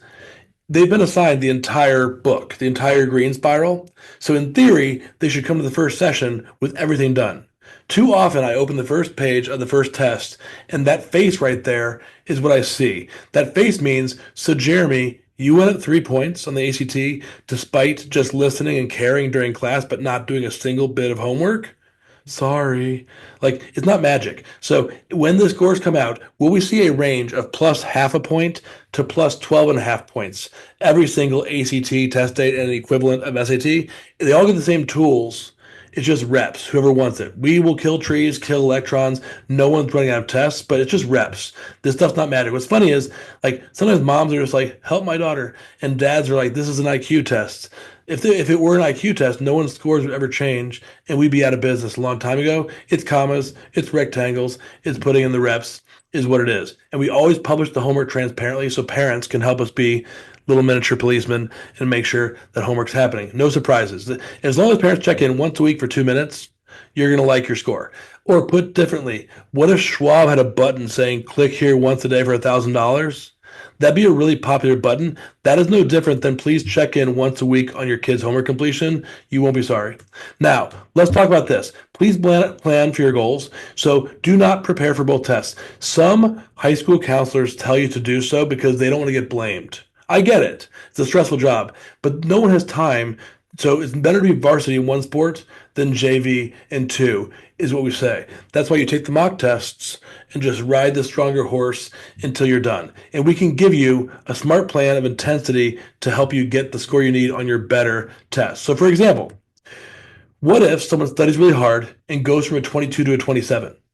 Now, first of all, amazing, because a 27 is 300% as rare as a 22. Top 42% versus top 14%, it's a big difference. But you didn't tell us, oh, I want a UGA. 27 is not going to happen for UGA. Versus the day a 27 does not work for LSU, I'm going to stock up on beef jerky and water and things. So, because yes, the end of the world is coming. So it's all about the schools that you're looking at and you're applying to. Now, we have to innovate. As you can tell, I talk fast. I can't talk that fast. It's a cruel joke because the test keeps getting harder every year, and I have the same number of hours to teach. So does our team. So your school makes you buy a TI-84 calculator, then teaches you how to use 1% of it. So we built a cool calculator channel where they do it outside of class, but there's 2 or 3 hours of videos that help their GPA and help their test scores. I guarantee happiness and anger because they're going to see functions on their calculator. Why did no one tell me this? I could have had a better chemistry grade. They're mad, but also happy. If your kid's whole beef is I need 5 more minutes in the math section, just getting good at their calculator, no problem. There's the 5 minutes just with that alone, not even with the studying. So you're good. So that's one innovation. We also have lock screens for the 8 most common geometry formulas. Here's the thing. Look at this slide. That tic-tac-toe box right there, 8% of the entire ACT math section is, does your kid know this or not? And too many people walk into the test, wait, is it 2 pi r or pi r squared? Grr. Now, the other thing is we want to empower smart kids that care and do homework. That bottom right-hand corner, we built this tool called AutoGrader. It works instantly, 24/7.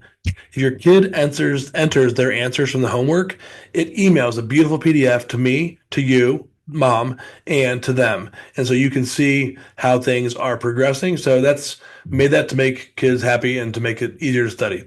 Now, there's very few things I say twice in this presentation, but this is one of the two because it is that important.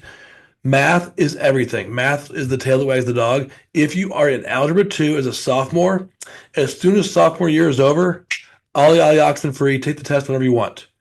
But if you're in geometry as a sophomore and not starting algebra 2 as a junior, take your mocks, Halloween type time frame, and probably start studying right after New Year's. Oh, pretty much every kid that I started tutoring this past week, and my wife started to start tutoring this coming week, is an algebra 2 junior who we said hurry up and wait, or a football player who was busy with football. Now, go ahead and talk about a smart test date plan. If you have a spouse or a kid who wasn't here tonight and you want some highlights, best Christmas present I got recently, my friend who's a graphic designer, she has a kid too. She watched my presentation, thought it was great, and she said, I want to give you a present because I care, but just, some of the parents don't care as much. So she made this beautiful little 6-7 page document, PDF. It's very graphically pretty. She's a graphic designer.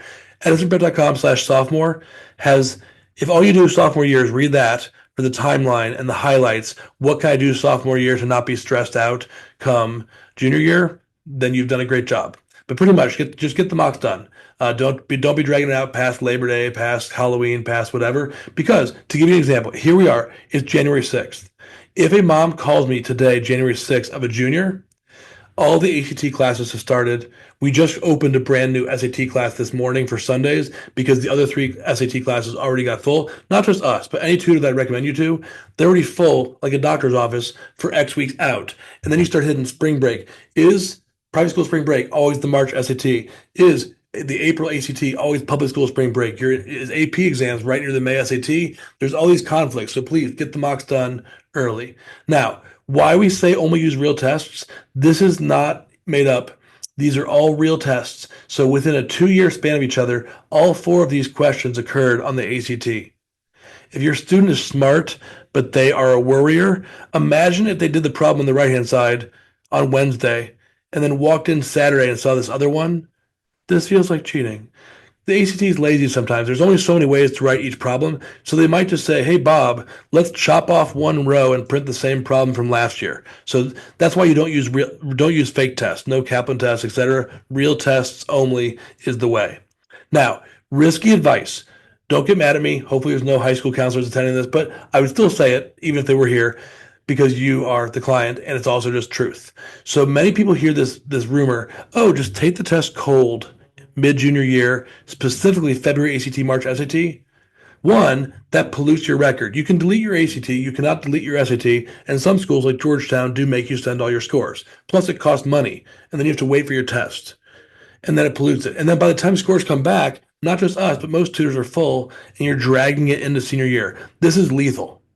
Now, you need that counselor to be nice to you and send out your transcript. So therefore, still just politely nod and smile if they say that, but disobey. So be taking that mock at the end of sophomore year, junior year. The changing of the guard is Memorial Day. Memorial Day is when our company goes from being 95% juniors to being 95% newly minted juniors.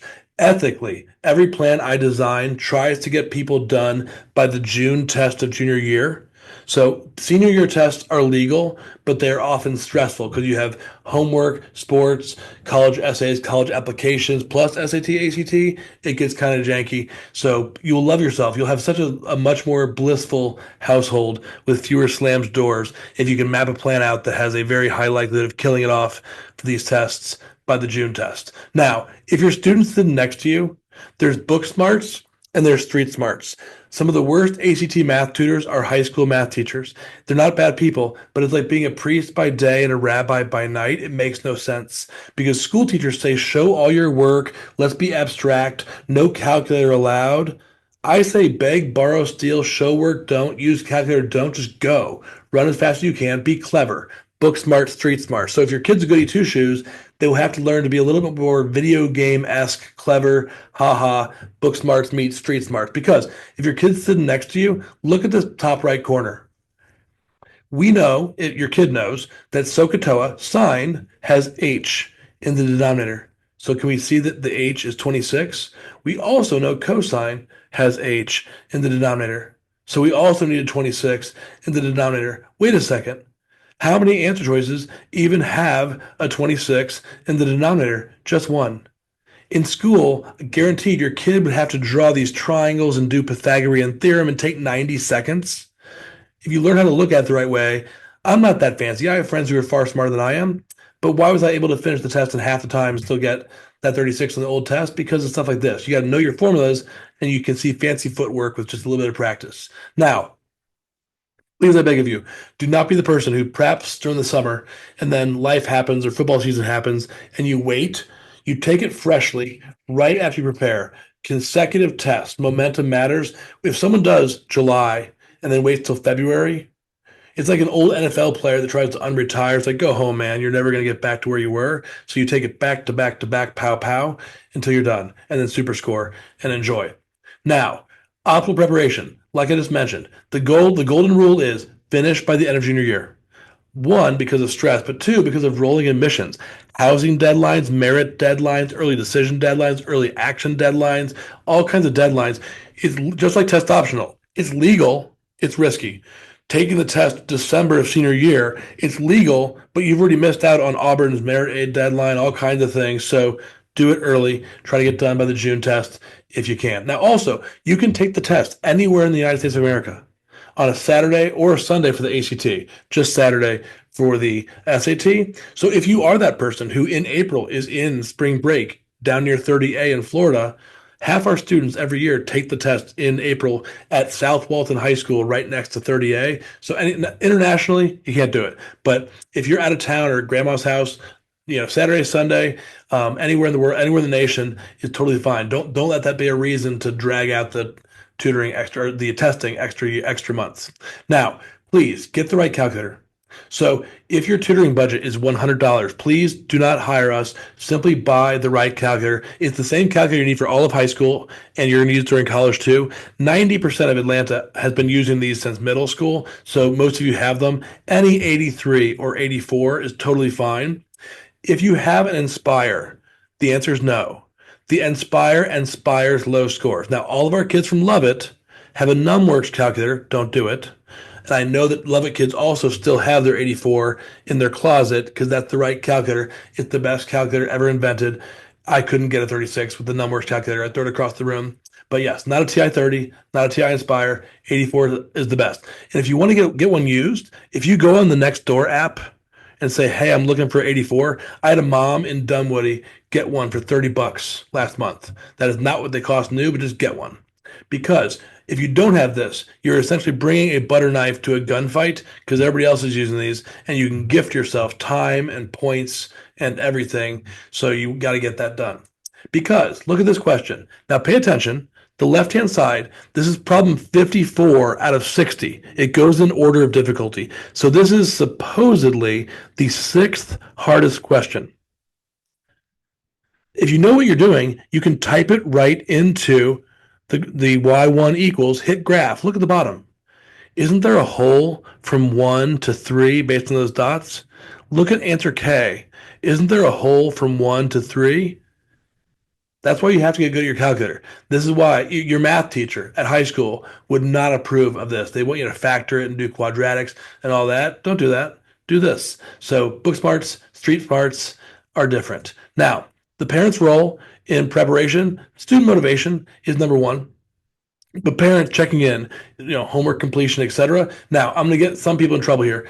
If your student has had some GPA hiccups, maybe because they play a little bit too much Call of Duty or video games, the silver lining is whenever I have a student who has a GPA does not match their much higher test score, especially with a boy, I'm like, is he like really good at video games? And the mom's always creeped out, like, how did you know? It's like, well, because this. So because those video games, while they're bad for your GPA, it's very similar in a way that rapid reprioritization, all the questions on the test are worth the same number of points. So you're not worth my time. No, I'll come back, do this, because you need to do all of it. But you can only do one thing at once. And so that very video game mentality of bouncing around and prioritization, that's the one silver lining. Now, super scoring and score choice. Please do not send the scores for free. They will offer you the chance to send the score for free. Do you want to send your students' scores blindly? It sounds worse when you say it that way. No. What if you take it 3 times and all your best scores are on the 3rd time? 99% of colleges will let you just send that one score. Admissions officers are only human. You don't want to share dirty laundry.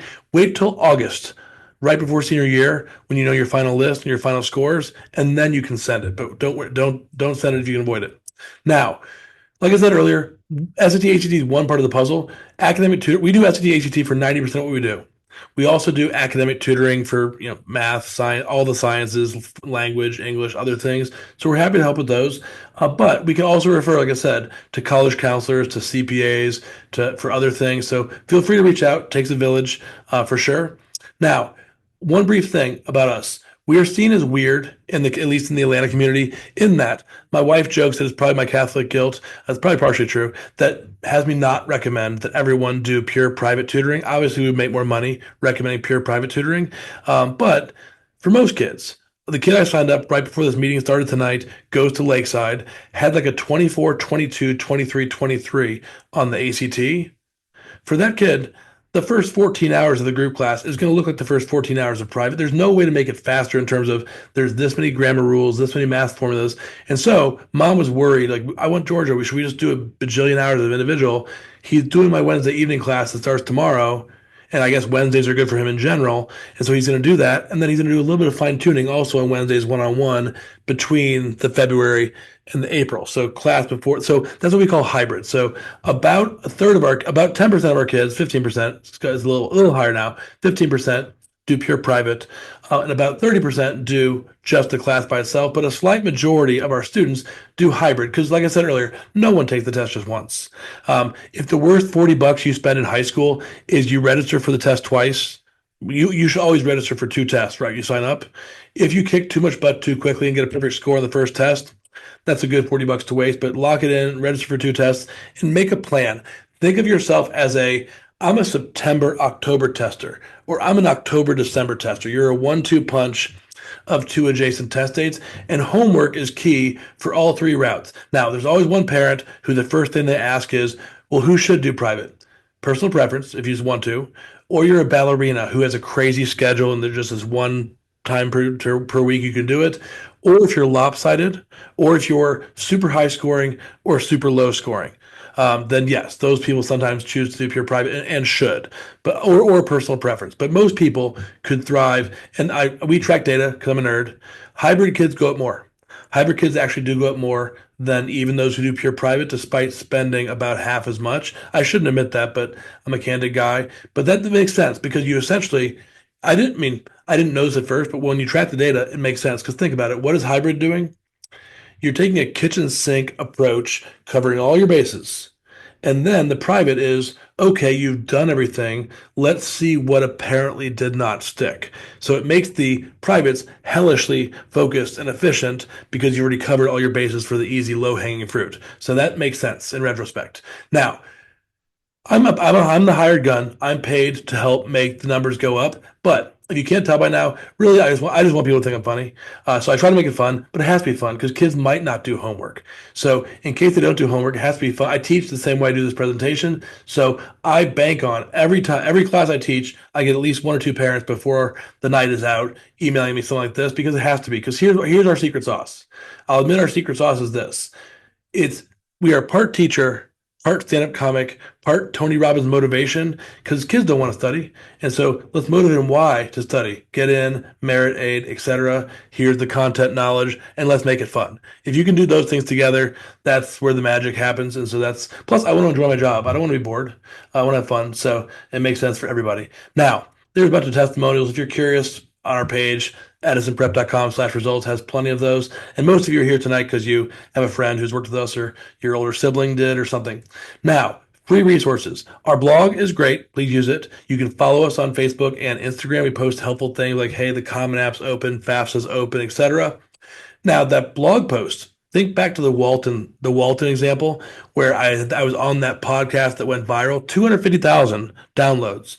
This one right here. So it was off the cuff, just straight passionate ways to save money. It's not just GPA. You could be a resident advisor. You can do CLEP exam. There's all kinds of ways you can save money if you're clever and plan ahead. So if you are someone who's here tonight and you're very worried about college affordability, that's next time you're going to the gym, working out for an hour, that's a great podcast. I guarantee it'll make you feel better. But please feel free. The link is right there. If you just type in my name and choose FI, it pops up as well. Now, the bottom left corner, though, please do not be a stranger. Be a non-ghost at your guidance office. Too often, people don't even meet their counselor until senior year when they're supposed to write their letter of recommendation. That's not ideal. So, what if your student, just being a good human, if your student's a freshman, go meet them. Hi, I'm Ethan. Nice to meet you. I know you're my counselor. I know I'm not a senior yet, but is there anything I should be doing to make my life easier? Like they love that stuff. Like don't approach them during the last day before all the deadlines are due, but just be a good person and don't be a ghost because do you get a little bit better treatment if you are a known person that there's not a ghost ahead of time? Because transcripts do not get sent out in the order that they're requested. Let's just put it that way. And so be a nice person to the, because guidance office, if I were, the Hope Scholarship makes a lot of money. If Brian Kemp asked my advice, what should we do with some of the surplus? Not counselors like my girlfriend dumped me counselors, but college counselors. Use some of that money to triple the college counseling staff. Because if college is the goal, having 500 kids for every one of them, they're the selfless workers. They're overworked. There's not a lot. That's why so many people do hire external college counselors. Not because these people don't know things. They're just 500 to 1 ratio is crazy. So be kind to them. They're overburdened. Now, I will stay and answer as many questions as people have. You can type questions into the Q&A, into the chat. If there's questions you don't want to ask in front of other people, you can feel free to dump it in, or if you want to raise your hand, I can always unmute you, etc. But yes, if you enjoyed tonight and you know somebody who would enjoy this, where we do another one in March, I'm also going to take, you might have noticed, I put, you can see the little recording button. I did record every January since there's changes over time. So I recorded this one. I'm going to be uploading it to our YouTube channel, which is just Edison Prep Tutoring on YouTube. So a spouse or a kid who you really wish was here tonight, feel free to have them watch this. As you can tell, we're passionate about what we do. We hope you found this useful and empowering. That's our goal. And yeah, so if anybody has any questions, you can dump into the chat or you can raise your hand and I will click the let you talk button.